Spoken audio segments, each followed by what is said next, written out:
कैसे हो आप लोग। उम्मीद करता हूँ आप और आपका परिवार बेहतर और बढ़िया होगा। आज की एसएसटी की क्लास में सीटेट के अंतर्गत 30 मोस्ट इम्पोर्टेंट क्वेश्चन देखेंगे। एसएसटी की क्लास में कितने क्वेश्चन देखेंगे? 30 क्वेश्चन देखेंगे। शुरू करते हैं आज की क्लास। पहला प्रश्न दिया है, भारत का हार्ट। हार्ट को हिंदी में क्या बोलते हैं? इंग्लिश में हार्ट बोलते हैं और हिंदी में क्या बोलते हैं? दिल। यानी भारत का हार्ट किस राज्य को कहा जाता है? क्वेश्चन में पूछा जा रहा है कि भारत का हार्ट किस राज्य को कहा जाता है। स्टेट को बताना है। अरुणाचल प्रदेश, मध्य प्रदेश, पश्चिम बंगाल या असम। तो किसको कहा जाता है? मध्य प्रदेश को कहा जाता है। किसको? मध्य प्रदेश को। 20 सही हो जाएगा। अब मध्य प्रदेश के बारे में थोड़ा और जान लीजिए। सबसे ज़्यादा वन कहाँ पाए जाते हैं? तो एमपी में पाए जाते हैं। सबसे ज़्यादा वन कहाँ पाए जाते हैं? एमपी में। एक सींग वाला गैंडा कहाँ पाया जाता है? असम में पाया जाता है। दुर्गा पूजा सबसे ज़्यादा कहाँ होती है? पश्चिम बंगाल में होती है। और सबसे पूर्वोत्तर राज्य भारत का क्या है? अरुणाचल प्रदेश है। एक क्वेश्चन से इतनी जानकारी आपकी कंप्लीट हो गई है। चलते हैं 2 नंबर क्वेश्चन देखते हैं। किस देश की समुद्री सीमा सबसे बड़ी है? क्वेश्चन में पूछा जा रहा है किस देश की समुद्री सीमा सबसे बड़ी है। यहाँ पर सबसे बड़ी बताना है समुद्री सीमा। कनाडा की, जापान की, अफ्रीका की या रूस की? तो सबसे बड़ी किसकी है? कनाडा की है। ए इसका सही हो जाएगा, कनाडा की। 3 नंबर क्वेश्चन देखेंगे। निम्नलिखित में से कौन सा ऊर्जा का प्राथमिक स्रोत नहीं है? क्वेश्चन में पूछा जा रहा है कौन सा ऊर्जा का प्राथमिक स्रोत नहीं है। सूर्य, लकड़ी, विद्युत ऊर्जा और कोयला। तो 3 का सही आंसर हो जाएगा विद्युत ऊर्जा। विद्युत ऊर्जा क्या है? प्राकृतिक ऊर्जा का ये स्रोत नहीं है। जबकि सूर्य भी प्राकृतिक में आता है, लकड़ी भी आती है और कोयला भी आता है।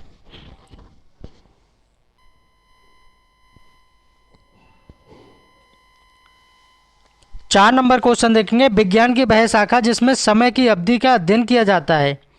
क्वेश्चन में पूछा जा रहा है कि विज्ञान यानी साइंस की वह शाखा बताना है, यानी ब्रांच बताना है जिसमें समय की अवधि का अध्ययन किया जाता है। समय यानी टाइम की।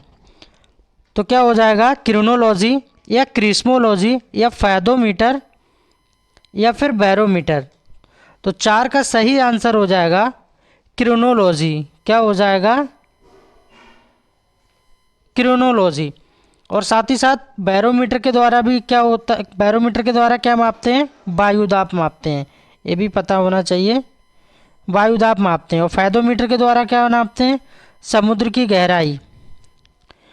और किस्मोलॉजी के द्वारा क्या पता करते हैं? कैसे पता लगेगा किस्मोलॉजी के द्वारा? तो ब्रह्मांड का अध्ययन। इस पे याद रखना है, ब्रह्मांड का अध्ययन। और इसके बारे में तो मैंने बता ही दिया। 5 नंबर क्वेश्चन देखेंगे। किस ग्रह पर तापमान सर्वाधिक होता है? ऐसा कौन सा ग्रह है जिस पर जो तापमान है, टेम्परेचर है, वो सबसे ज़्यादा है, हाई है? ए में कहा जा रहा है बुध, बी में कहा जा रहा है शुक्र और सी में कहा जा रहा है मंगल और डी में कहा जा रहा है शनि। तो 5 का सही आंसर हो जाएगा शुक्र। और शुक्र को और किस नाम से जानते हैं ये भी पता होना चाहिए शुक्र के बारे में। पृथ्वी की जुड़वा बहन किसको कहा जाता है? पृथ्वी की जुड़वा बहन किसको कहा जाता है? शुक्र को कहा जाता है। प्रातः और सांझ का तारा, प्रातः और सांझ का तारा किसको कहा जाता है? शुक्र को कहा जाता है। ये सारी बातें भी याद रखना है। तो बी इसका सही आंसर हो जाएगा।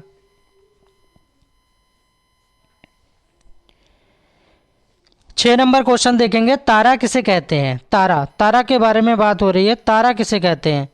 एक खगोलीय पिंड जो लगातार प्रकाश उत्सर्जित करता है, क्या उसको आप तारा कहेंगे? बी में कहा जा रहा है ऐसा खगोलीय पिंड जो लगातार ऊष्मा उत्सर्जित करता है। और सी में कहा जा रहा है ए और बी, जो ऊपर मैंने ए और बी में बताया है, क्या वो दोनों बातें ठीक है? और डी में कहा जा रहा है उपरोक्त में से कोई नहीं। तो 6 का सही आंसर हो जाएगा ए और बी दोनों ठीक है। सी सही आंसर हो जाएगा। एक ऐसा खगोलीय पिंड जो लगातार प्रकाश उत्सर्जित करता है, ठीक बात है। ऐसा खगोलीय पिंड जो लगातार ऊष्मा उत्सर्जित करता है उसको क्या कहते हैं? तारा कहते हैं। 7 नंबर क्वेश्चन देखेंगे। मिल्की वे की आकृति कैसी है? किसके बारे में पूछा जा रहा है? मिल्की वे। मिल्की मिल्की वे। आकृति कैसी है, आकृति बताना है, वृत्ताकार, आयताकार या वर्गाकार या सर्पिलाकार। तो इसकी आकृति कैसी है, सर्पिलाकार है। और सभी भाई बहन प्लीज़ वीडियो को लाइक कर देंगे एंड चैनल को सब्सक्राइब कर लेंगे। शिक्षक भर्ती का ये निःशुल्क प्लेटफॉर्म है, आपका सिलेक्शन ही हमारे लिए बस सब कुछ होता है ना। और आप कमेंट के द्वारा अपना सुझाव हम तक ज़रूर पहुंचा सकते हैं। 21 जनवरी को सीटेट का एग्ज़ाम है, टाइम भी बहुत कम बचा है और 2 जनवरी आज हो ही गई है। 8 नंबर क्वेश्चन देखते हैं। विश्व का सबसे लंबा तटीय पौधा कौन सा है। विश्व का यानी वर्ल्ड की बात हो रही है। विश्व का सबसे लंबा तटीय पौधा कौन सा है। क्वेश्चन में पूछा जा रहा है सिनकोना, रेडवुड या नीम या बरगद। तो 8 का सही आंसर हो जाएगा रेडवुड। क्या हो जाएगा, रेडवुड। बी इसका सही हो जाएगा। 9 नंबर क्वेश्चन देखेंगे। निम्न में से 7 पहाड़ियों का नगर किसे कहा जाता है। 7 पहाड़ियों का नगर, 7 पहाड़ियों का नगर किसको कहा जाता है। रोम को, कराची को या मुंबई को या पटना को। तो किसको कहा जाता है, रोम को कहा जाता है। रोम, रोम को याद रखना है। रोम को क्या कहा जाता है, 7 पहाड़ियों का नगर रोम को कहा जाता है। 10 नंबर क्वेश्चन देखेंगे। दक्षिणी गोलार्ध का सबसे लंबा दिन किस दिन होता है। किसकी बात हो रही है, दक्षिणी गोलार्ध की बात हो रही है और सबसे लंबे दिन की बात हो रही है दक्षिणी गोलार्ध में। 21 मार्च, 21 जून, 23 सितंबर या 22 दिसंबर। तो 10 का सही आंसर हो जाएगा 22 दिसंबर को दक्षिणी गोलार्ध का सबसे लंबा दिन होता है, 22 दिसंबर को। 11 नंबर क्वेश्चन देखेंगे। निम्नलिखित में से किस राज्य में मैंग्रोव वन का सबसे अधिक क्षेत्र है। किसकी बात हो रही है, मैंग्रोव वन की बात हो रही है। राजस्थान, उत्तर प्रदेश, सिक्किम या पश्चिम बंगाल। तो सबसे ज़्यादा किस में है, पश्चिम बंगाल। पश्चिम बंगाल इसका सही आंसर हो जाएगा। और वनों से रिलेटेड मैं आपको सारी जानकारी दे रहा हूँ क्योंकि क्वेश्चन में वन से कोई ना कोई क्वेश्चन बनता ही है ना। जैसे कि अभी DSSB TGT 1 अक्टूबर 2021 को जो पेपर हुआ था उसमें पूछा गया कि देश में किस भारतीय वन का सबसे कम क्षेत्र है। तो आपको याद रखना है, तो सबसे कम की बात की जा रही है ना।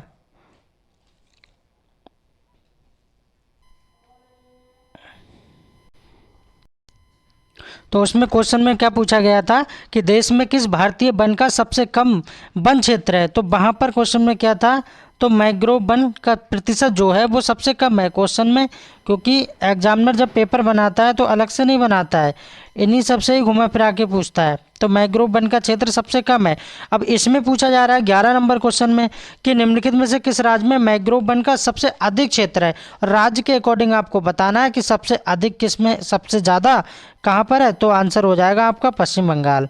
क्या हो जाएगा, पश्चिमी बंगाल हो जाएगा इसका आंसर। उम्मीद करता हूँ डाउट क्लियर हो गया होगा।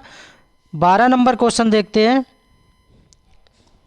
निम्नलिखित में से भारत के संविधान का कौन सा अनुच्छेद कानून के समक्ष समता से संबंधित है। और हाँ, साथ ही साथ आप ये भी याद रखिए, इसमें और भी क्वेश्चन वन से रिलेटेड बन जाते हैं। जैसे कि आप याद रखिए, यहाँ पर 3 बातें और याद रखिए। अगर आपसे प्रतिशत के आधार पे पूछे, प्रतिशत के आधार के अनुसार सबसे ज़्यादा वन कहाँ पाए जाते हैं, तो आपको रखना है याद मिजोरम। तो मिजोरम नोट डाउन कर लीजिए, तो मिजोरम को याद रखना है।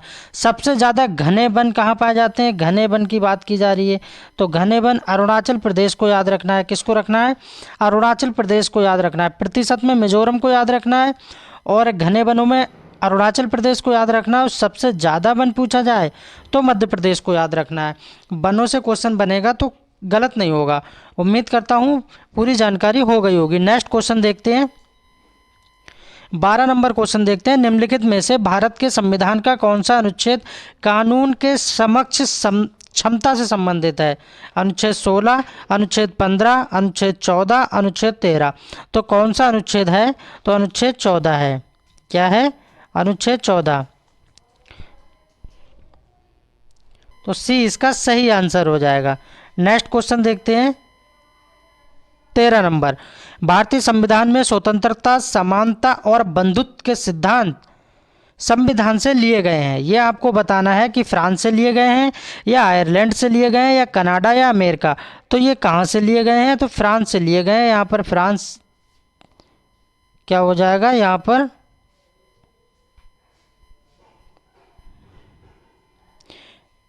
फ्रांस हो जाएगा। क्या हो जाएगा? फ्रांस आ जाएगा यहाँ पर। भारतीय संविधान में स्वतंत्रता, समानता और बंधुत्व के सिद्धांत कहाँ से लिए गए? फ्रांस से लिए गए। ए सही हो जाएगा। 14 नंबर क्वेश्चन देखेंगे। हम कक्षा में सामाजिक अध्ययन पढ़ाने के लिए भाषा का उपयोग करते समय लैंगिक पक्षपात से कैसे बच सकते हैं? क्वेश्चन में पूछा जा रहा है, आपके आईक्यू लेवल को चेक करेगा। पेडागोजी का क्वेश्चन है, सभी लिंग को बराबर महत्व देकर क्या ऐसा करेंगे? बी में कहा जा रहा है तकनीकी शब्दों से बचकर, और सी में कहा जा रहा है अलग अलग लिंग के लिए उपयोग किए जाने वाले विश्लेषण को कक्षा में सावधानी पूर्वक चुनकर, और डी में कहा जा रहा है किसी भी भाषा का उपयोग किए बिना केवल चित्र दिखाकर। कैसा करेंगे आप? तो 14 का सही आंसर हो जाएगा अलग अलग लिंग के लिए उपयोग किए जाने वाले विशेषण को कक्षा में सावधानी पूर्वक चुनकर। सी इसका सही आंसर हो जाएगा। और केवल जो है, केवल अगर जहाँ पर आ जाए वो कैसा है? नेगेटिव है। अगर पॉजिटिव की बात की जा रही है तो केवल को नहीं लेना है, हतोत्साहित को नहीं लेना है ना? ये बातें भी याद रखना है। 15 नंबर क्वेश्चन देखेंगे। मोहिनी अट्टम किस राज्य की एक नृत्य शैली है? मोहिनी अट्टम कम से कम 100+ बार ये क्वेश्चन पूछा गया है काफ़ी एग्जामों में। मोहिनी अट्टम किस राज्य की एक नृत्य शैली है? असम, केरल, आंध्र प्रदेश या गुजरात? तो किसकी है ये? केरल की। केरल सही आंसर हो जाएगा। सबसे लंबी तटरेखा वाला राज्य क्या है? गुजरात को याद रखना है।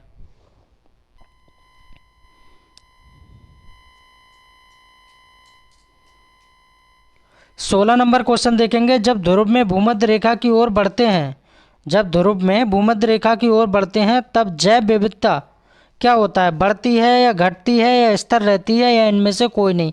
तो क्या कंडीशन होती है उस समय? बढ़ जाती है। क्या हो जाती है? बढ़ जाती है, बढ़ती है।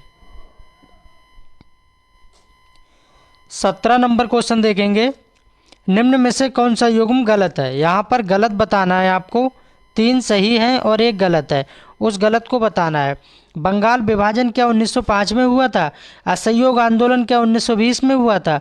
जलियांवाला हत्याकांड 1857 में हुआ था? चौरी चौरा घटना 1922 में हुई थी? तो 17 का सही आंसर हो जाएगा जलियांवाला बाग हत्याकांड।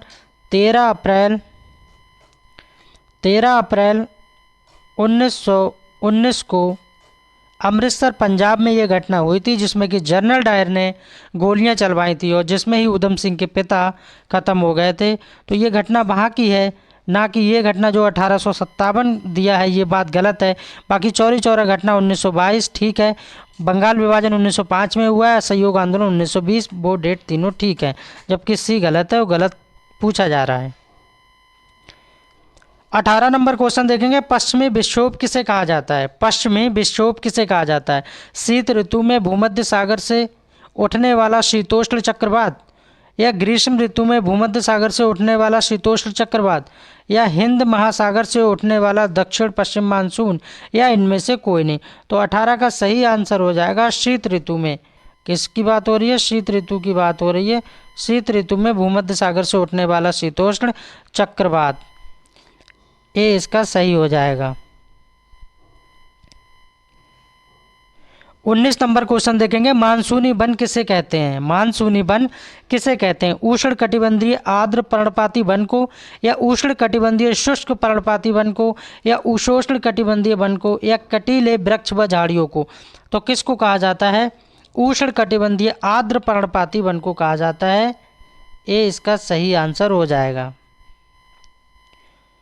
20 नंबर क्वेश्चन देखेंगे। मुंबई किस द्वीप पर स्थित है? मुंबई किस द्वीप पर स्थित है? और सभी भाई बहन बताएंगे, कमेंट करके बताएंगे कर्नाटक की राजधानी क्या है, ये बताना है। कर्नाटक की राजधानी क्या है? 20 नंबर क्वेश्चन में पूछा जा रहा है मुंबई किस द्वीप पर स्थित है? कोको द्वीप, कचाल द्वीप, कवरत्ती द्वीप, या सालसेट द्वीप? तो किस पर स्थित है सालसेट द्वीप? अगर आपसे द्वीप पूछा जाएगा तो आपको याद रखना है सालसेट द्वीप। और कमेंट में ज़रूर बताएंगे सभी भाई बहन कर्नाटक की राजधानी क्या है। 21 नंबर क्वेश्चन देखेंगे, ब्रह्मपुत्र नदी भारत के किस राज्य में सर्वप्रथम प्रवेश करती है? किस नदी की बात हो रही है? ब्रह्मपुत्र की बात हो रही है और अपने प्यारे देश भारत की बात हो रही है। ब्रह्मपुत्र नदी भारत के किस राज्य में सर्वप्रथम प्रवेश करती है, यानी एंट्री करती है? राज्य पूछा जा रहा है कि किस राज्य में सबसे पहले एंट्री करती है, वो बताना है आपको। असम, अरुणाचल प्रदेश, सिक्किम या पश्चिम बंगाल? तो सबसे पहले किस में एंट्री करती है? अरुणाचल प्रदेश में। और अरुणाचल प्रदेश कहाँ पर है? भारत का पूर्वोत्तर राज्य है अरुणाचल प्रदेश। सबसे पहले सूर्य कहाँ उदय होता है? अरुणाचल प्रदेश में उदय होता है।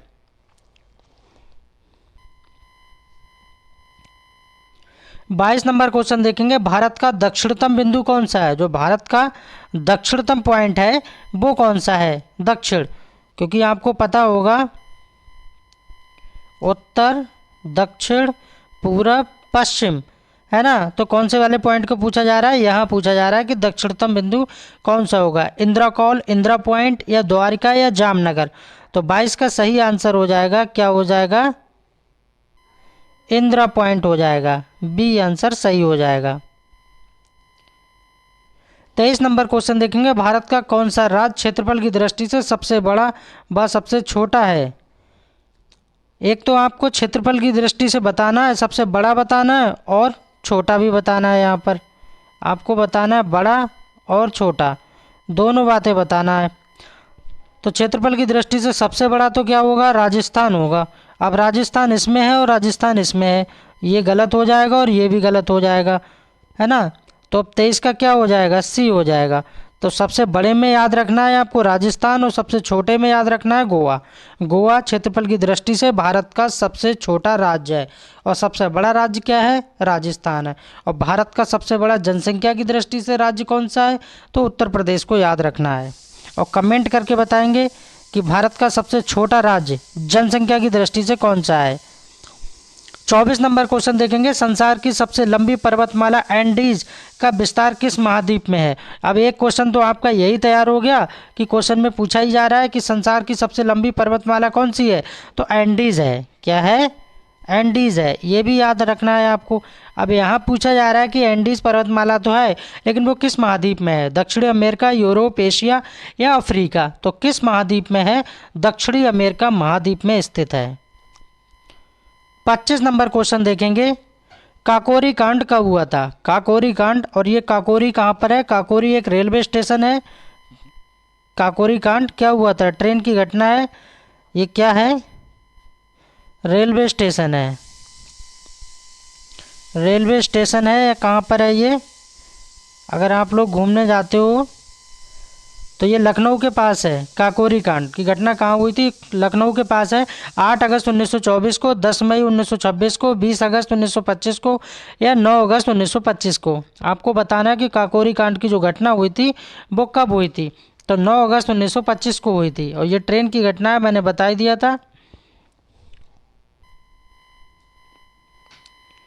26 नंबर क्वेश्चन देखेंगे, 26 नंबर, महात्मा बुद्ध ने अपना पहला उपदेश कहाँ दिया था? महात्मा बुद्ध ने अपना पहला उपदेश कहाँ दिया था? बोध गया, राजगृह, सारनाथ, वैशाली? तो 26 का सही आंसर हो जाएगा, कहाँ दिया था? सारनाथ में दिया था। सारनाथ में दिया था। सी सही हो जाएगा। 27 नंबर क्वेश्चन देखेंगे, भारत के संविधान में सम्मिलित समवर्ती सूची किस देश से ली गई है? समवर्ती सूची की बात की जा रही है। Canada, Britain, America, Australia? तो किस देश से ली गई है? 27 का सही आंसर हो जाएगा ऑस्ट्रेलिया से। ऑस्ट्रेलिया से, ऑस्ट्रेलिया। और सभी भाई बहन बताएंगे कंगारुओं की धरती किसको कहा जाता है? कमेंट करके बताएंगे कंगारुओं की धरती किस देश को कहा जाता है। 28 नंबर क्वेश्चन देखेंगे, संसद के दो सत्रों के बीच अधिकतम कितना अंतराल होना चाहिए? संसद, मैं आपसे पूछूं कि संसद के कितने अंग हैं, है ना? संसद, तो संसद के बारे में आपको याद रखना है, 3 है।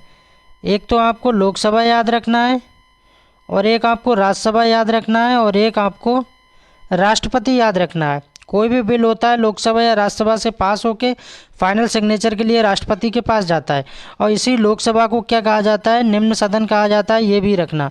राज्यसभा को क्या कहा जाता है, उच्च सदन कहा जाता है ना। अब इसी को अस्थायी और स्थायी भी कहा जाता है। स्थायी क्या है, स्थायी क्या है, स्थायी में रहेगा राज्यसभा और अस्थायी में क्या रहेगा, लोकसभा। और लोकसभा का नेता कौन होता है, प्रधानमंत्री, क्योंकि लोकसभा के वोट पड़ते हैं, 5 साल के लिए नेता चुना जाता है ना। और राज्यसभा कैसा सदन है, स्थायी सदन है, जो कभी भंग नहीं होता है। ये बातें भी आपको पता होना चाहिए। 28 नंबर क्वेश्चन में पूछा जा रहा है, संसद के 2 सत्रों के बीच जो अधिकतम कितना अंतराल होना चाहिए, 3 महीना यानी 3 मंथ, 4 महीना यानी 4 मंथ, 2 महीना यानी 2 मंथ, और 6 महीना यानी 6 मंथ। तो 28 का सही आंसर हो जाएगा 6 मंथ, यानी कि 6 महीने का अंतराल होना चाहिए। और इस वीडियो का सेकंड लास्ट क्वेश्चन देखेंगे, 29 नंबर, किस योजना के तहत संविधान सभा की बात स्वीकार की गई थी। उस योजना को याद रखना है, आपको बताना है यहाँ पर। अगस्त प्रस्ताव था, या किप्स मिशन था, या कैबिनेट मिशन था, या अगस्त घोषणा थी। तो 29 का सही आंसर हो जाएगा कैबिनेट मिशन। और कैबिनेट मिशन भारत में कब आया था, 1946 को भारत में कैबिनेट मिशन आया था, 1946 में। 30 नंबर क्वेश्चन देखेंगे, जनपद स्तरीय प्रशासन के महत्वपूर्ण कार्य क्या हैं। जनपद को क्या बोलते हैं, जनपद को ही जिला बोलते हैं। क्या बोलते हैं, जिला।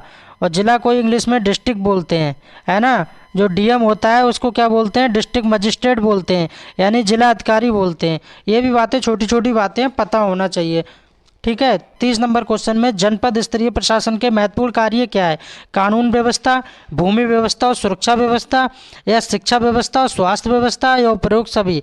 तो ये सारी बातें होना चाहिए जनपद स्तर पर ही, कानून भी, भूमि भी, सुरक्षा भी, और शिक्षा भी, और स्वास्थ्य भी। वीडियो कैसी लगी कमेंट करके अपना सुझाव हम तक ज़रूर पहुँचाएँ, और प्लीज़ चैनल को सब्सक्राइब ज़रूर कर लीजिए और वीडियो को लाइक कर दीजिए। मिलते हैं नेक्स्ट वीडियो में, नेक्स्ट क्लास में। Thanks for watching, please subscribe my channel.